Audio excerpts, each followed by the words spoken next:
Oh, good morning. It's a cold one this morning. It's minus 17 here at the farm. Morning, Ben. It's also Remembrance Day, so it's a good day to give thanks, set aside our differences, and we should remember those that fought and died for our right to have those differences in civility. That's what makes the world a great place today. Anyways, I'm off with the chainsaw. Charlotte's not quite awake yet, and I need to do some chainsaw work here this morning just before she wakes. She doesn't like the chainsaw, it's not a good time. But I gotta cut a couple of boards, so before she wakes up, I'm gonna get that done. And I'm gonna go inside, cook us up a bang up breakfast, and then we're gonna head to town to watch the laying of the wreaths. It's a little bit early. I'm sure the neighbors probably hate me right now. But I just cut the tops off of this old wind fence. And this is gonna form the beam for the roof joist on this shelter that we're gonna build later today. Well, it's warmed up incredibly, actually. It's up to minus 15 now. We got all our winter gear on. We're gonna head out. We've got the pig scraps here. We're gonna get the piggies fed. And then we'll see if we can't put together, or at least get started, on the pallet shelter for the sheep. Well, contrary to what I said earlier, I think the thermometer is lying. I don't think it's minus 15 at all. It feels way more like minus 20. So we got as far as animals getting fed. I'm not gonna start on sheep shelters just yet. I'm gonna get a cup of tea, get warmed up again, and then probably when Charlotte has a nap, I'll throw on the big heavy coveralls and come out here and just work for that hour and a half or 2 hours while she has a nap, and hopefully get that project done.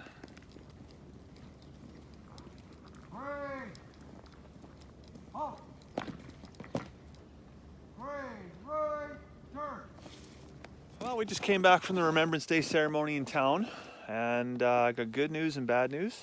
Bad news is the thermometer I was looking at this morning is in fact wrong. It was minus 21 by the thermometer in the truck when I hopped in to head to town, so it was cold. It was legitimately very, very cold. It's much warmer in town though, so that was nice. Good news is I just got a text from Robin over at Bloom Enterprises, and our bag of pig feed is done. So Charlotte's just down for a nap here now, but when she wakes up, we're gonna head over there and grab a big bag of feed. For now, I'm gonna head over to the shop and see if I can't screw some pallets together and get started on the sheep shelter. So this is where the shelter is gonna go. I just got the shade house drug away. I'm gonna get some 2x4s, and I got the pallets over here in the truck.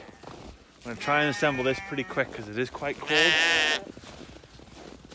It's not that fun to be out here. It's like the sheep are loving it already, and we haven't even started really building it. But as you can see, it's a very basic design. We got the wall in the back. It's just a natural downslope here.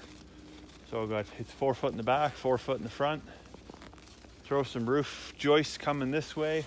We're gonna one more pallet for the middle here, and then I'll bring the two sides together, and then I'm gonna throw tin up on top, and then I'm gonna box in that southwest corner because that's where all the wind comes from, and they'll just be able to come in here in the northeast corner, and it should be cozy warm. So there you go, very simple design, just 3 pallets, and what do we got? 1, 2, 3, 4, 5, 6, 7 2x4s for the roof joists. I'm just gonna secure those roof joists to the pallets and then to the back beam.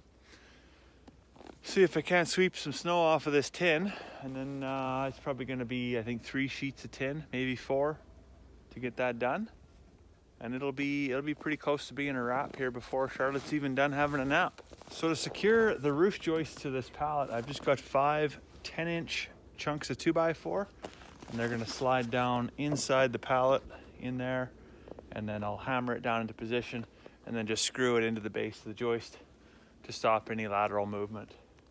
And then I still gotta figure out what I'm gonna do on that side yet. That's a little bit more complicated. But we didn't quite get her sheep shelter finished, that's okay.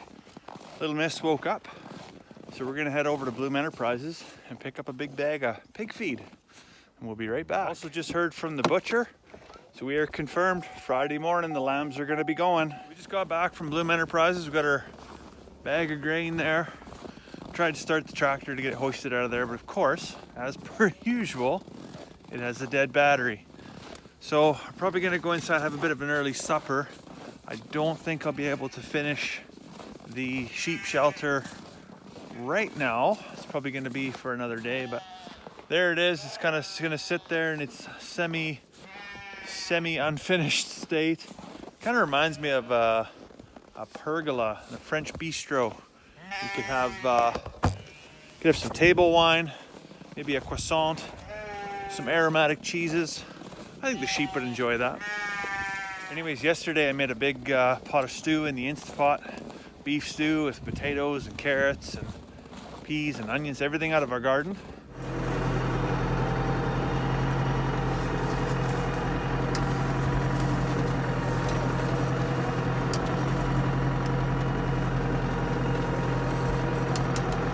Well, we went in earlier, realized it was like 3:30. It was way too early, even for an early supper. So I'll give it a couple minutes, got the tractor boosted and everything. And then we got our feed bag unloaded in the shop. Pretty thankful that came in without tearing. It was a little bit close to the edge of the truck, but we got it off the truck safe. So thankful for that. Thankful for lots of stuff today, actually. A lot of freedoms, liberties, and rights that we have that wouldn't be possible without the work done by our troops. So if you're serving currently or you're a veteran, thank you very much. For everyone else, we're gonna go inside now and have that cup of tea. So I hope you have a fantastic evening. We'll see you tomorrow.